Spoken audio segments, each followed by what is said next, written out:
ألم نشرح لك صدرك ووضعنا عنك وزرك الذي أنقض ظهرك ورفعنا لك ذكرك فإن مع العسر يسرا إن مع العسر يسرا فإذا فرغت فانصب وإلى ربك فارغب. Au nom de Dieu, le clément, le miséricordieux, que la paix et les bénédictions soient sur son prophète Mohammed, ainsi que sa famille, ses compagnons. Chers frères et sœurs, le thème de ce vendredi, nous allons vivre avec un hadith d'une telle grande importance. Le hadith est le suivant: les 7 qui se retrouveront sous l'ombre d'Allah. Le prophète sallallahu alayhi wa sallam a dit: il y a 7 catégories de personnes qu'Allah accueillera sous son ombre au jour, il n'y aura aucun ombre sauf la sienne. Un dirigeant souverain, un responsable juste, un jeune qui a grandi dans l'adoration d'Allah, le puissant et majestueux, un homme dont le Coran est attaché aux mosquées, 2 personnes qui s'aiment pour Allah et qui se rencontrent pour cette raison et se quittent sur le même sentiment, et un homme qu'une femme d'une grande beauté et de statut social important appelle à elle et qui refuse en disant « je crains Allah ». Une personne qui donne l'aumône si discrètement que sa main gauche ignore ce qu'a donné sa main droite. Et une personne qui, dans la solitude, pense à Allah et se met à pleurer doucement. Rapporté par Abu Huraira et recueilli par Sahih Bukhari et Sahih Muslim. Dans ce magnifique hadith du prophète Mohammed parle d'actes d'adoration, d'obéissance, qui, bien qu'il soit modeste, mérite une récompense énorme de retrouver à l'ombre ou de se retrouver à l'ombre d'Allah au jour où il n'y aura aucune ombre sauf la sienne. Cela peut paraître comme une mince récompense à première vue, mais considérez un instant que le hadith, au jour de la résurrection, le soleil se rapprochera tellement des gens qu'il ne sera plus qu'à une distance d'1 mille. Les gens seront submergés dans leur propre sueur selon les actions qu'ils auront accomplies de leur vivant. Certains jusqu'aux chevilles, certains jusqu'aux genoux, d'autres jusqu'à la taille et d'autres encore auront jusqu'au menton. En disant cela, le prophète fait un geste de la main devant sa bouche. On comprend donc qu'en ce jour, rien ne sera plus souhaitable que de se retrouver sous l'ombre d'Allah à l'abri d'un soleil. Étudions maintenant les vertus et traits caractéristiques des personnes faisant partie de ces 7 catégories au jour du rassemblement. Un dirigeant juste, un dirigeant qui dirige la prière, qui dirige la mosquée, un responsable à sa responsabilité, à n'importe quelle responsabilité. Le concept de justice en islam est très important et les musulmans, ceux qui dirigent comme ceux qui sont dirigés, doivent appliquer la justice en toutes circonstances, sans exception. La justice signifie de reconnaître et donner à chacun les droits qui lui reviennent, qu'il soit musulman ou non. Allah dit: et ne laissez point votre haine pour un peuple vous inciter à être injustice, soyez juste, cela est plus proche de la piété.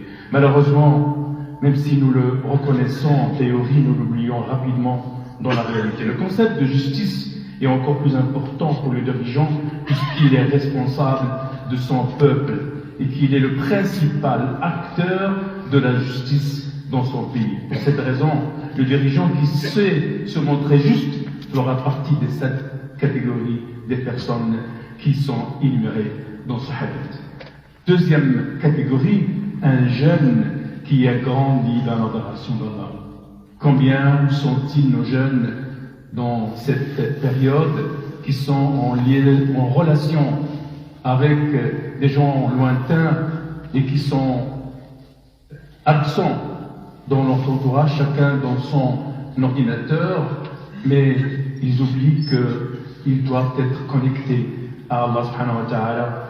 Et là, le hadith du prophète sallallahu alayhi wa sallam qui dit qu'un jeune vive dans l'adoration d'Allah et fréquente des gens vertueux est une grande bénédiction d'Allah, car c'est dans sa jeunesse qu'une personne est plus vulnérable de s'égarer du droit chemin. Cela est évident lorsque l'on regarde la société qui nous entoure et que l'on constate que la plupart des activités comme la musique, les jeux, le net, etc. s'adressent d'abord et avant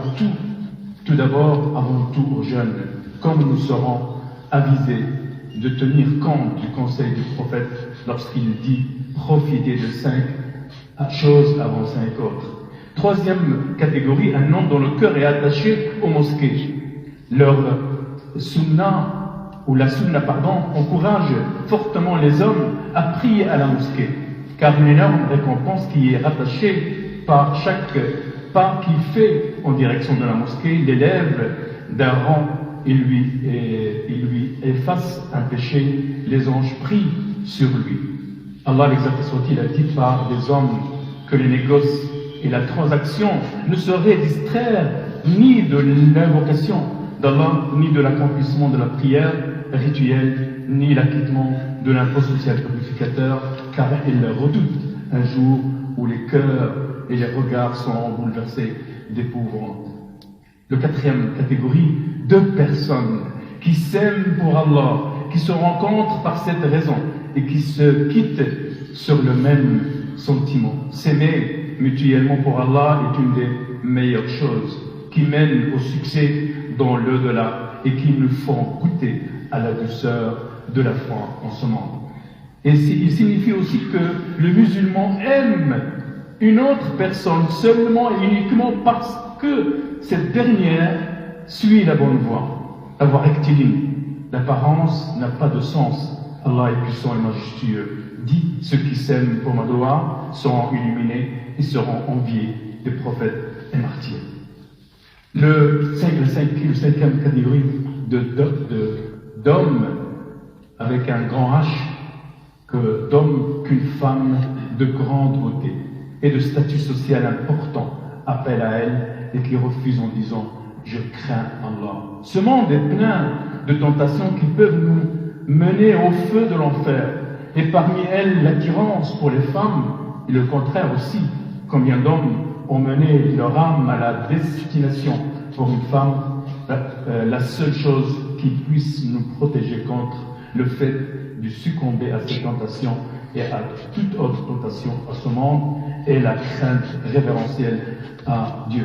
La sixième catégorie, une personne qui donne l'aumône si discrètement que sa main gauche ignore ce qu'a donné sa main droite. C'est là la description d'une personne qui fait tout son possible pour se protéger de l'ostentation, de regard des gens. Et là, l'ostentation est dangereuse parce qu'elle est là dans la nature de l'homme d'aimer recevoir des éloges. Il faut donc faire attention, soit pur dès le départ. Et enfin, la dernière catégorie des personnes, une personne qui dans la solitude pense à Allah et se met à pleurer doucement. Et le prophète sallallahu alayhi wa sallam a dit, si vous saviez ce que je sais, vous riez peu et vous pleurez beaucoup. Il ne faut pas croire que pleurer soit un acte efféminé. Le prophète sallallahu alayhi wa sallam qui était et qui est le meilleur des hommes de la création pleurait tout comme ses compagnons. Les larmes sont l'expression de la crainte, de respect profond et de l'amour que l'on ressent envers Allah. Mais à quelle fréquence nous arrive-t-il de penser à Allah dans la solitude et d'être émus aux larmes? À quel point régnons-nous? À quel point nos larmes sont-elles rares? Chers frères et sœurs, le hadith d'introduction indique clairement quels moyens à notre disposition pour obtenir la satisfaction d'Allah. Alors, chers frères et sœurs en islam, déployons tous nos efforts possibles pour faire partie d'au moins du long de ces catégories, car leur seront ceux qui profiteront de l'ombre d'Allah un jour où il n'y a aucune autre ombre que la sienne. Wa astaghfirullah li wa lakum wa li jami'il muslimin. Wassalamu alaykum wa rahmatullahi